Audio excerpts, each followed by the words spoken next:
The early days at the Foreign Office. Well, what was it like? 62 years ago, this year, when I was 23 in 1954, I managed to scrape into the Foreign Office to the administrative grade as a third secretary. I was invited to learn Chinese because they said it's our policy now to train our young men in some specialism, economics or scientific matters or commercial work. Languages. And languages, another one. And I was warned that if I did that, I'd have to spend about a third of my life using my specialism and 2/3 of my life as a journalist officer. And that's exactly how it works. I had rather more time in London than I had anywhere else. Now, I was then enrolled in the School of Oriental and African Studies to learn Mandarin Chinese. But just before I was sent there, I was asked to go to the Far Eastern Department of the Foreign Office to get some idea of how the office worked. There were no introductory courses. You learnt on the job when you joined the Foreign Office. I was one of 16 new entrants that year in 1954. And in the Far Eastern Department, there is a third room. The first room is where the head of the department sits. The deputy has an office by himself, the second room. The third room, there were 4 of us there. Well, 5, I think, 4, I was there. And I sat down at a desk and my chum said, "That's the Korean desk. And do you know what you're sitting on?" I said, "No." It was where Donald MacLean sat when he was in the office, and I thought, oh God, that was a traitor, you know, MacLean and Burgess. Spy, yeah. So I felt my bottom tingling almost. But anyway, so I was in there a few weeks, but I got to know a little bit about what the Foreign Office was like. And despite its splendid exterior, it was absolutely it was like an old museum inside, part grandeur, part needing a total gutting. And there were very antique ways of doing business. See, many of the officials worked with striped trousers and black jackets, and they'd come in the morning and hang their rolled umbrellas up on their huge, typical umbrella stand, and their bowler hats would go there. So I thought, well, I better buy a bowler hat. And I got one from an old Cambridge chum for £2, and I wore it. And I was meeting a girlfriend that day, so I thought I'd put on my rolled umbrella and my hat and show her what a young Foreign Office official looks like. And this girl, who turned out to be called Janet Blood, it was Janet Blood, she caught sight of me coming down with this funny thing in my head, and she collapsed with giggles, and she held onto the railings, falling about in laughter. So I never wore my bowler hat again. Was it funny, Mum? I mean, was it on an odd angle? Well, no, it was perched on the top of his head like a pea. It didn't fit him at all. And he thought it added to the gravitas. And that was unfortunately the exact reverse of actually the effect it was having. So it was just as well he didn't wear it together. But inside the Foreign Office, coal fires burnt in every room, and they had grates which men came in and filled them up with coal from time to time. There were lots of servants wandering around the offices. And were they called servants, or? No, they just were. They all wore some black clothes and so moved around. They wheeled trolleys about. The offices had very high ceilings, and if you were a senior official, you got a very nice picture of a Raja or something, or a contemporary picture, a huge portrait. If you were junior, you got a thing about the size of that in your room. They were. Who were your friends in your first office? Do you remember? No, because I do remember the senior first secretary in that room became one day the ambassador in Moscow, and he came from Cults in Aberdeenshire, so I had a little formal help from him telling me what had happened. And but there were only 6 people then running the whole of the Far East. number one, No, number two, and the then forest 4 people? department had about 6 people. How many would be in the department now? Well, they've changed it completely now. They now have called divisions. We had departments. They've now got the head of the division that does Asia Pacific, the head of the division that does America, and you know, they. Will it be 100 now, or not that big? I mean, in terms of the number of people. Gosh, I do remember that Yeah. when I joined, there were 600 members of Branch A. Yes. Branch A was the administrative branch, and we had only 53 ambassadors in the whole world. There are now over 210 or something. And they're all very junior because you can't keep up the level of ambassadors. It's only the important place to get ambassador. But there was a strange way of passing information around. These elderly men would push a trolley up to the door of the third room, knock on it, and come in, and there were red boxes, big red boxes with a key, and you had to get up with your key tied with red tape from your pocket, open the box, take the paper up, sign for it, lock the box, and off the man went again. It was quite an antique way of doing it. And the files which we pulled out was individual files, stamped with a grading, top secret, secret, confidential, restricted, and so on. And everything was meticulously kept in registries. And we had a special paper, the Blue Minute. If you wrote anything, it was a white sheet of paper you put in the file, locked in the red box, and off it went to the register again. But the Blue Minute was a very sacred piece of paper, which, when it was typed, it was checked for accuracy, information, checked all the way around for grammar, for everything, and it would normally go to number 10 Downing Street as the perfect Foreign Office view of the situation at the time. That was quite fun. Did you ever write a Blue Minute yourself, or was it always? Oh no! Because I was just learning. I was just watching. So who wrote the Blue Minutes? Oh, but it would be done in draft by the third room, approved by the head of the department, who would sign it off and then push it up to the Under-Secretary, to the permanent Under-Secretary, who sent it, and then the private secretary, who sent it across to number 10 Downing Street. That was the perfect thing. That was the form in which it went. So it originated at the very bottom.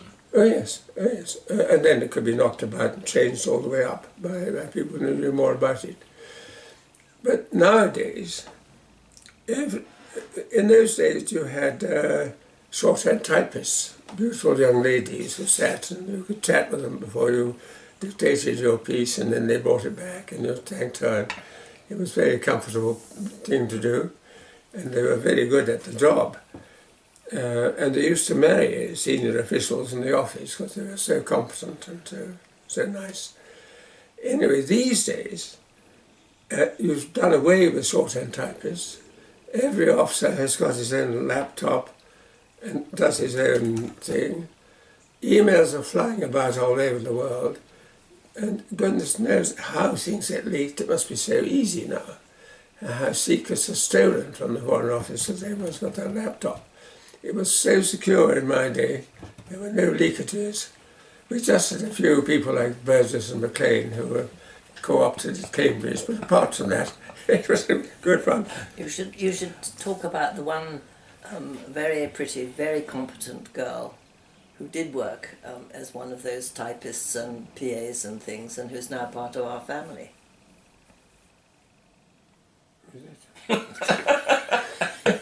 It's all right. It's all right. Angus's mother-in-law. Oh yeah, yes, of course. Yes.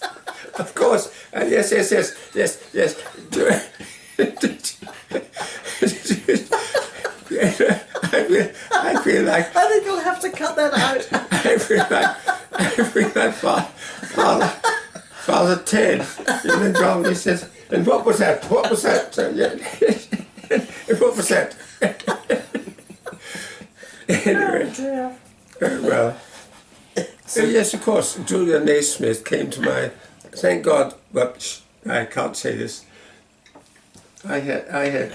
Definitely not. No, certainly not. No, she was a very competent, efficient girl. She was one of the garden room girls at number 10 Downing Street. She took dictation from Winston Churchill, Anthony Eden, Harold of Webber. She was one of the moles, one of the inspectors' moles. They were the women who went with the inspection teams to look at everybody's business and write down what they'd done wrong or done right. She was very efficient, but she's now Angus's mother-in-law. Well, she's still very efficient. She is. Oh yes, yes, very efficient. If disaster prone, poor darling. She's accident prone. So how about your interviews for getting in? Was it unusual, and you had to go to a country house to see if you were the right I sort went of to chap? Savile Row. You pass an exam, a written exam, which you pass. You do an essay and something else, and then it's like the tripos again. And you passed first time? No, I failed the first time. I got no marks for any of the Home Office, Treasury, House of Commons clerkships, Foreign Office. I got 220 out of 300. It was regarded as not good material. But on the second time, I got through the first hurdle, then went to the second one, to Savile Row, for a house party for 2 days, where you do all sorts of things and tested in Norway. What sort of test? I mean, it was in Savile Row. In an office in Savile Row. And you do, you sit as a committee with the other people there, and you're given the topic to discuss and form a solution. You're tested for your ability to be a committee member and a committee chairman. You're tested for your stability and common sense by a psychiatrist. The chairman takes a good overall view, but the key one is a member of the civil service at the level of assistant principal or first secretary, who tests your intellectual capacity. Now, the first time round, I think they thought I wasn't quite shrewd and sharp enough intellectually. Second time round, I was delighted to find that the observer, that what they called, was called Donald Tebbit. Donald Tebbit had fortunately been at Trinity Hall, Cambridge, a little before me. And when we sat down, he said, "I see you're a hall man," and he said, "So am I." And then he said, "You know, there's an election going on now for the master of the hall. What do you think?"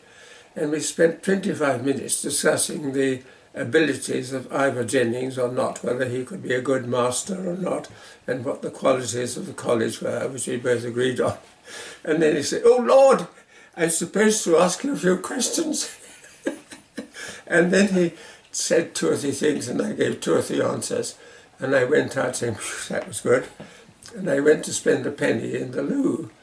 And as I was at the urinal, who should come in but Donald Tebbit. He sat next door to me or looked, and I didn't know what to say. If you've just been interviewed for the civil service and you're standing in the loos next, peeing together, and you just nod and thank you and go out. So, but I'm quite sure it was that interview with Donald Tebbit just pushed me through to 240 and got me in. Just. What made you think that you should go and try a second time? Was it your dream to work there, or...? No, I tried to be a lawyer. Why did you try a second time? Well, because when I tried to be a lawyer, I couldn't find the money to be an article clerk with Linklaters or another 2 very good legal firms, because the Hall knew all the legal firms. But I hadn't any money to survive 3 years. So they said, "But tough, you can go to the bank." I said, "I'll not get a loan." "Well, your father could pay. I haven't got a father," so that was that. So when I went back to Cambridge in 1953, rather depressed, Owen Chadwick, our dean, said, "Look, why don't we continue your scholarship for another year? And you must have been near borderline. You could try again. And we've got a master, Professor Harry Dean, whose son is in the Foreign Office. He was a Deputy Undersecretary and Ambassador eventually in Washington. He wasn't terribly clever because he was one of the ones who sent the Cossacks back to Russia in 1946 or so. who were all shot by the Russians. The Cossacks had come to join the Allies, and we sent them back to Russia where they were all executed. And so his name was It was not the most favoured Sir diplomat, Patrick was it? Dean. Sir Patrick Dean. And Sir Patrick Dean was asked by his son to go to the Foreign Office and say, "Have you heard of Alan Donald?" And they said, "Yes, he tried to get into the exam, but he failed." Well, has he a chance of trying again? Now, since I did that job 15 years later, the Observer, and since I was in the personnel department, the right answer is, of course he could try again. Because if you said he hasn't got a cat and hell's chance, you're biased. So they said, of course he could try again. And he misinterpreted that as being had got a good chance of getting in. Ah. So that was why Owen Chadwick said, look, you seem to have a chance of getting in, stay and read international law, which I did with Eli Lauterpacht and his son, Lauterpacht and Robbie Jennings, three of the great international lawyers in Cambridge, and got an LLM after that, and tried again, and as I told you, I scraped in thanks to the fact that the Old Boy Net does work. Talking about Old Boy Network, tell about when you actually, 15 years later, when you were doing the Observer Oh, job. yes. Well, when I got this job as in charge of recruitment for the Foreign Office, I was given a file composed after 15 years by the Civil Service Commissioners. They had looked at everyone who'd got into the civil service, the whole civil service for 15 years, and looked at how their performance at work compared with what the marks they were given when they tried to get in. So I'm still, this is a very secret file because it's got all the names there of everybody in the service and everything, but so I kept it in a locked cupboard in my own office all the time, and it remained always in the office of the recruiting officer. And I opened it one day and I was reading through and I said, case number 45 or something. A young man who had been at the Fettes and Trinity Hall. His father had died. And that's me. And it said he was pretty borderline at the examination. And we only gave him, he escaped him by 240 marks. But since then he's had outstanding reports for performance in all the posts he's done. We are totally unable to explain how this has happened.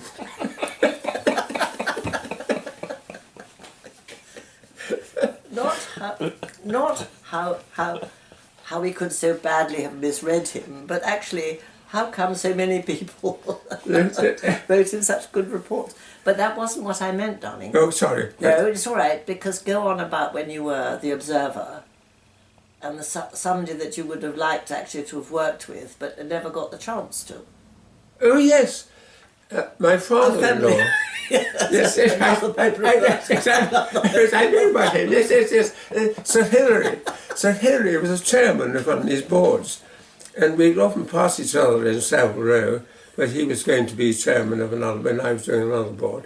And I think he wanted and I wanted to serve together on a board, because that would have been such fun. That would have been what your father would have said. Yes. Fun. He always wanted to have such fun, remember? Yes. So Yes, of course. But it's above unfortunately, the tailoring in Savile Row. It's quite a short street. Is Yes. it up above one of the tailor shops? It or- must have been one of the offices. I mean, there's got one or two other people besides tailors in Savile Row, and I think it was where the Civil Service Commission was a building. You had to go through a big door. It was at the end of Savile Row. It counted as being in Savile Row. Because there's a film called Kingsman. Oh, yes. yes, we just Saw it last night. Which is quite Yes. fun, isn't it? And with Yes. the woman with the little legs. Have you? It's about a secret service, right? Yes. So I saw that and thought there's a scene in there where he basically takes the young chap Yes. in to Savile Row, and he's thought, oh well, this is all completely fictitious, Yes. because that's where you go for your suit, and then suddenly Yes. that's the secret Yes. place where people are interviewed Yes. if they want to join the special service. But That's right. it really was in Savile Row. It was Yes, in it Savile was. Row, but Yes, it wasn't in one of the tailor shops. I mean, it was a building at the end. Oh dear. I don't think it's there now. I think they've got probably new offices. Probably. And they do different techniques now.